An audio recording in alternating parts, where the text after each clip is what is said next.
안녕하세요. 김중호입니다. 김중호 부동산 TV 제220회 방송을 지금부터 시작하겠습니다. 오늘의 방송 주제는 소액으로 가능한 역세권 투자는 여러모로 많은 매력이 있다. 이런 주제입니다.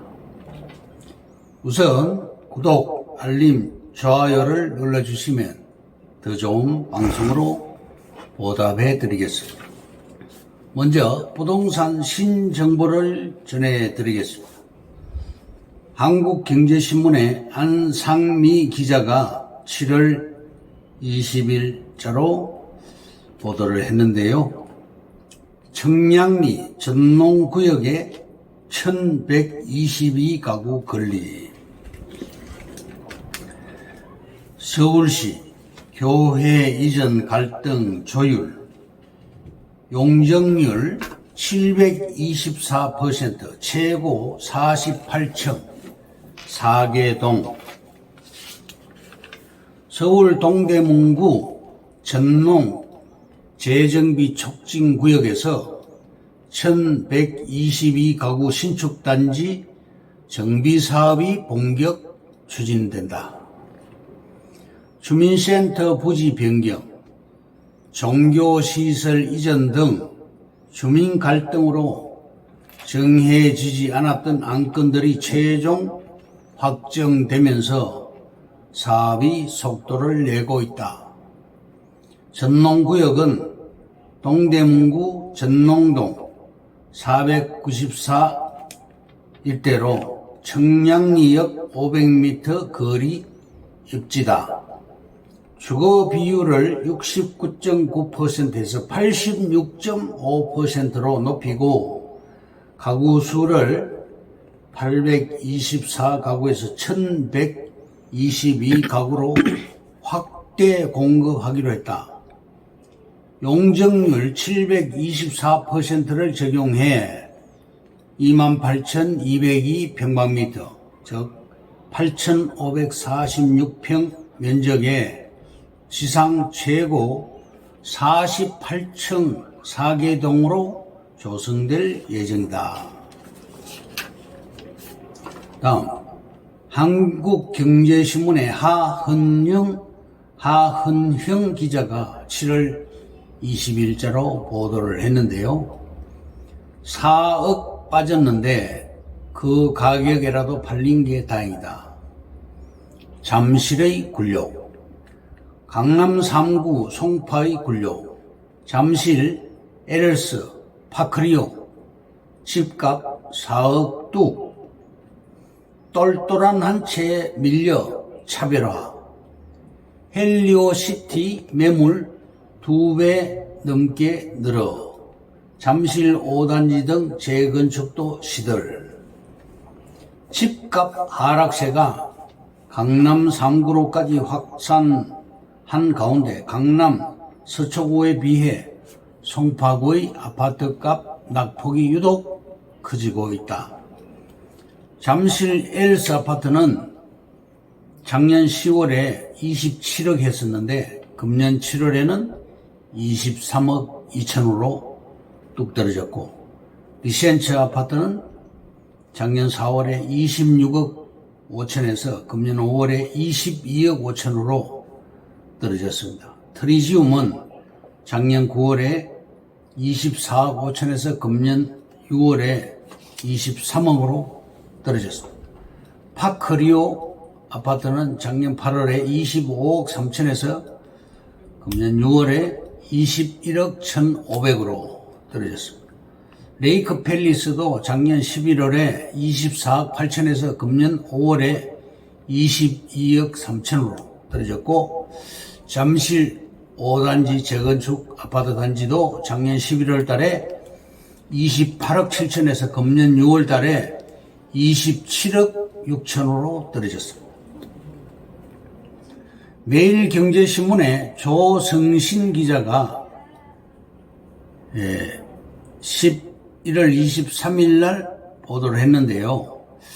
작년 11월 23일입니다. 위례, 강일, 고등 등 수도권 택지지구서 연내 분양가 상한제 적용 물량 18,603가구 분양을 한다. 과천시 또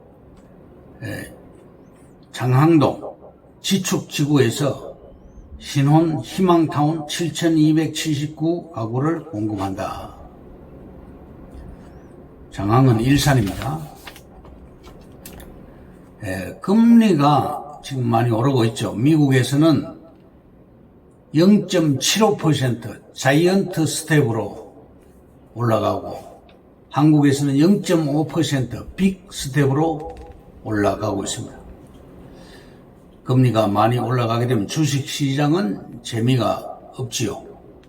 실물 중에서는 금에 투자하면 좋습니다.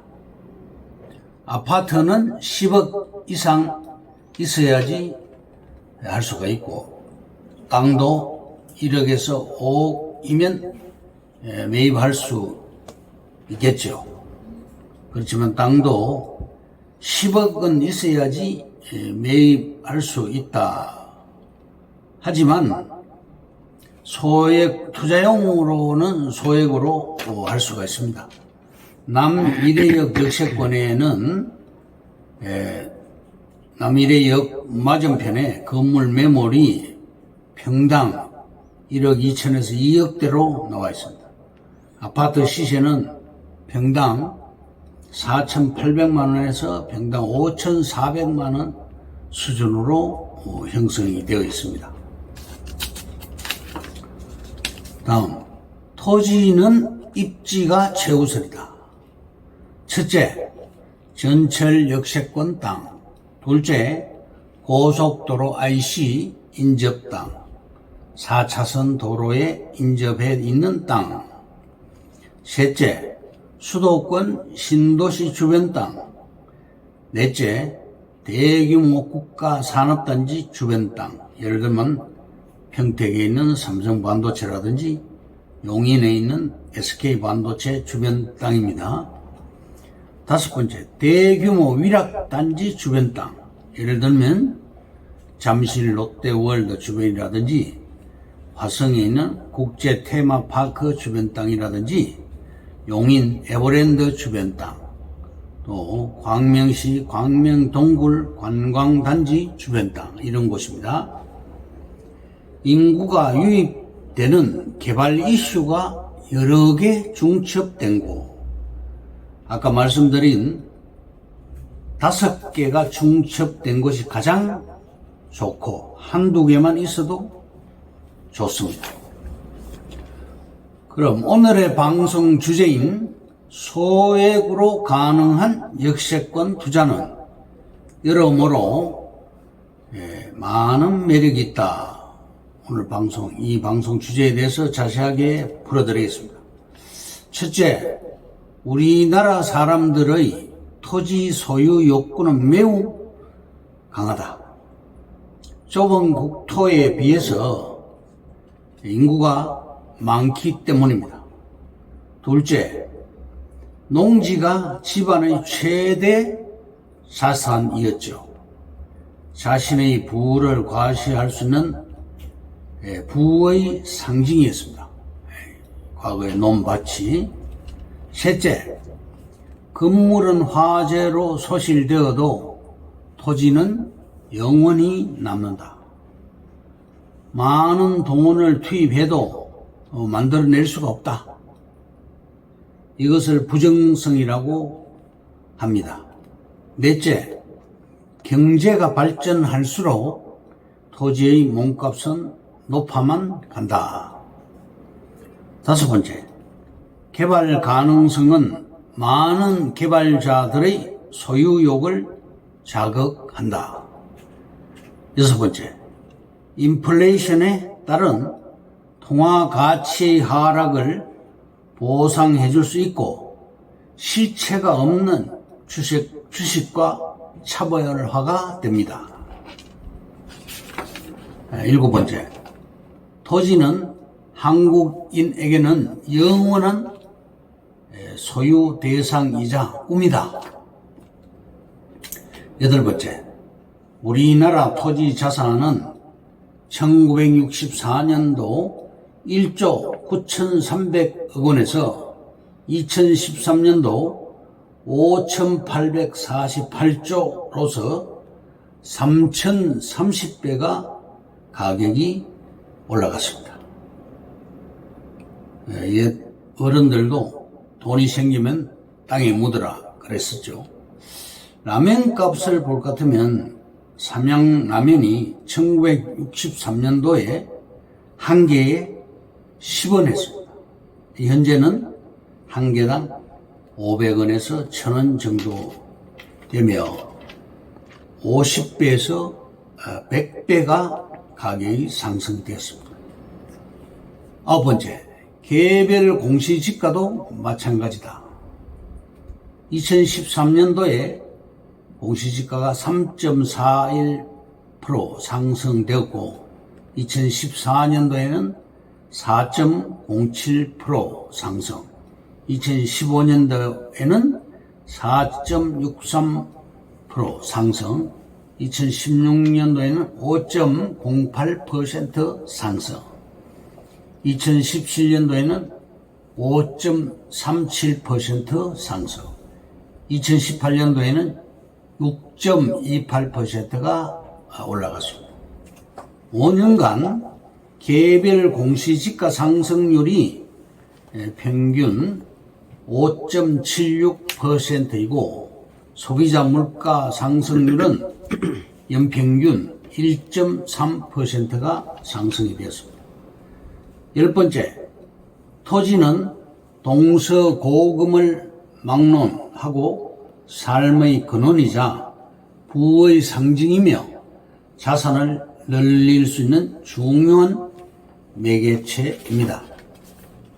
적은 투자금으로 운이 좋다면 일확천금을 누릴 기회가 된다고 생각되기도 하고 많은 부동산 강좌에서도 소액으로 토지 투자가 가능하다고 설명을 하고 있습니다.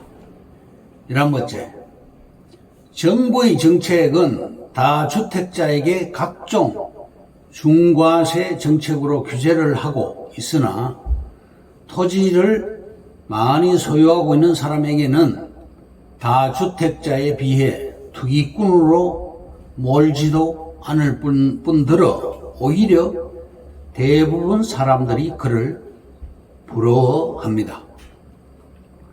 이상하게 토지 소유에 대해서는 주택 소유에 비해서 관대한 그런 실정이죠.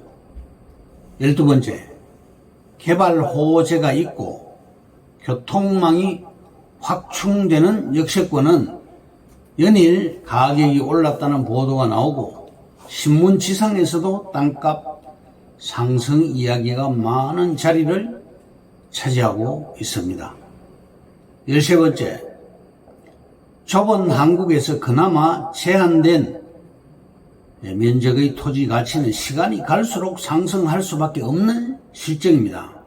그러고 보니 토지 투자는 여러모로 많은 매력이 있는 것입니다. 14번째, 그래서 소액으로도 역세권 토지 투자가 가능한데 잘하면 큰 돈을 벌 수 있을 것만 같습니다. 지금 하지 않으면 또 늦어질까 두렵기도 하고 그래서 나도 토지 투자를 하고 싶고 아니 꼭 해야만 할 것 같습니다. 15번째, 오래전에 땅에 돈을 묻은 사람은 돈을 벌 수밖에 없는 상황입니다. 서민들의 유일한 부자 되는 길인 것이죠. 또 정보가 돈입니다. 따라서 동작이 빨라야 돈을 벌 수가 있습니다. 돈복은 타고나는 것이 아니고 토지 전쟁에서 승리한 사람에게 안겨지는 신의 선물인 것입니다. 16번째, 평생 소원인 부자가 되는 길은 악착같이 돈을 모아 땅을 사놓고 기다리는 것입니다. 향후 임야는 돈더미 산이 됩니다. 현재 값보다 100배에서 1000배로 뛰어 오르게 됩니다. 코앞에 다가온 미래의 땅 부족의 그런 시대가 닥쳐옵니다. 그때는 내가 사놓은 땅은 돈벼락이 되어 내릴 것입니다. 기다리다 보면 억만금을 싸짊어지고 땅 사러 오는 사람이 나타날 것입니다. 이것으로 김종호 부동산 TV 제 220회 방송을 마칩니다. 감사합니다. 김종호였습니다.